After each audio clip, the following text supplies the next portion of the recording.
Hello guys, আসসালামু আলাইকুম। আজ আমার দাদা রশি কি করেছি সেটাই দেখাবো আপনাদেরকে। A few moments later. Ready হয়ে বেরোয়ার সময় যায় না ডিস্টার্ব শুরু। তাকে দোকানে নিয়ে যেতে হবে, এটা প্রতিদিনই তার অভ্যাস। আমি কোথাও গেলে তাকে নিয়ে যেতে হবে, চিপস কিনে দিতে হবে, জুস কিনে দিতে হবে, তাছাড়া সে মানবে না। সেটা আমি যেখানে যাই, যে কোনো কাজে যাই, বেড়াইতে যাই, যে কোনো কিছুতে তাকে নিয়ে যেতেই হবে। এই নাছোড় বান্দা, নিয়ে যেতেই হবে। তো তাকে নিয়ে যাচ্ছি আমি। আমি অনেক বোঝানোর চেষ্টা করছি কিন্তু কাজ হচ্ছে না। তাকে নিয়ে যেতে পার, সে তার ফুফুর কোলেও যাচ্ছে না, খালার কোলেও যাচ্ছে না। তাকে গাড়িতে নিয়ে যেতে চাইলাম, সেটাও মানতেছে না। ফুফু ডাকতেছে, তাও যাচ্ছে না। বাধ্য হয়ে দোকানে নিয়ে গেলাম, চিপস জুস যা কিনে দেওয়ার কিনে দিয়ে ওকে কোনো মতে। তারপর সে আল্লাহ হাফেজ বলে আমাকে বিদায় দিচ্ছে, তার আগে বিদায় দিল না। তো আলহামদুলিল্লাহ আমি গাড়ির দিকে চলে এসেছি, এখনই বেরিয়ে যাব। তো অনেক দূরে যাব, দাদার উসে রাউজান নোয়াপাড়া। ধরতে গেলে প্রায় 35 কিলোমিটার আমার বাড়ির এখান থেকে। তো বের হয়ে গেলাম, আমার সাথে যাচ্ছে আমার ভাগিনা জারিফ। আমরা বের হয়ে গেলাম রাস্তায়। তো আজ তেমন কোনো যানজট নেই।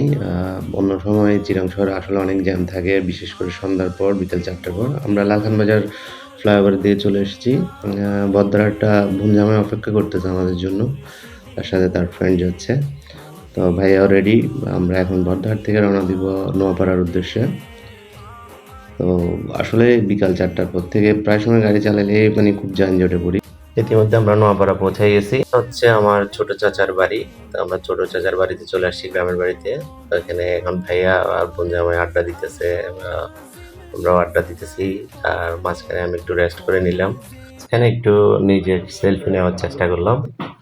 আর চাচাজি অনেক ধরনের খাবারের ব্যবস্থা করেছেন তবরুকের সাথে। তো বিভিন্ন আইটেম দিয়ে খাবার শেষ, এখন আমরা মাদ্রাসা প্রাঙ্গণে চলে আসছি।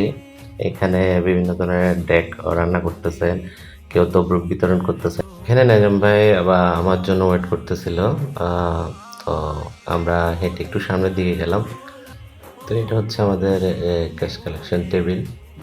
তবরুকের জন্য কেউ যদি হাদিয়া দিয়ে স্লিপ কাটতে চায়, তারা স্লিপ কাটতে পারবে। এখানে চাস্তো ভাইরা আছে, তারা কালেকশন করতেছে। হুজুরা আছে আমাদের মাদ্রাসা এবং এতিমখানার। আর এ পাশে হচ্ছে গরু ছাগল, ছাগল যারা দিচ্ছেন, মুরগি যারা দিচ্ছেন, তাদেরগুলো এখানেই রাখা হয়। এখানে তবরুক বিতরণ চলতেছে, কমিটির লোকজন আছে। আমি নিজেও স্লিপ কাটলাম। এখন ভাইয়া সহ এখানে আলাপ করতেছি স্বাস্থ্য ভাইদের সাথে। অনেকজন বাইরের দেশের বাড়ি থাকে, তাদের সাথে যোগাযোগ হয়, শুধুমাত্র দেখা হয় এরিয়াতেই আমাদের ওরসে। এটা আমাদের মসজিদ প্রাঙ্গণের পাশে পুকুরে, মসজিদের পুকুরে একটা ঝর্ণার সিস্টেম করছে। এটা হচ্ছে আমার দাদার মাজার, পাশে মিলাদ মাহফিল চলতেছে। তো আমরা আরেকবার বোন জামাই বলতেছে আরেকবার তবরুক খেলে ভালোই। তো তো সেই জন্য আবার মাদ্রাসা প্রাঙ্গণের মাঠে, যেখানে একসাথে এক বেজে 700 জন মানুষকে বসে খাওয়ানো যায়, ওই জায়গায় চলে আসলাম। সবার তবরুক বিদায় আসলে খাওয়া শেষ। আমরা একটু পেরিপ টাইপের, তো আবার খাইতে ইচ্ছে করছে, বিদায় আবার খাইলাম। এখন আমি জিয়ারতের উদ্দেশ্যে দাদার মাঝে যাচ্ছি। প্রায় সময় আসি আমি এখানে জিয়ারত করতে।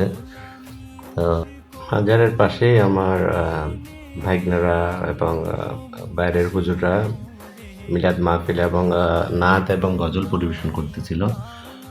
এখানে আসলে সময়টা কোন দিকে চলে যায় নিজেরাও বুঝি না। অলরেডি রাতের 1:30। এখন আমরা চাইতেছি ঘরের দিকে চলে যাব তবরুক নিয়ে, মানে ট্যাগ নামলে মাত্র সেখান থেকে তবরুক নিয়ে আমরা বাড়ির উদ্দেশ্যে রওনা দিব, কারণ রাত অনেক হয়ে গেছে রাউজান থেকে এত। তো আজকের ব্লগটা এতটুকুই, সবাই ভালো থাকবেন, আমার জন্য দোয়া করবেন। আসসালামু আলাইকুম রহমতুল্লাহ।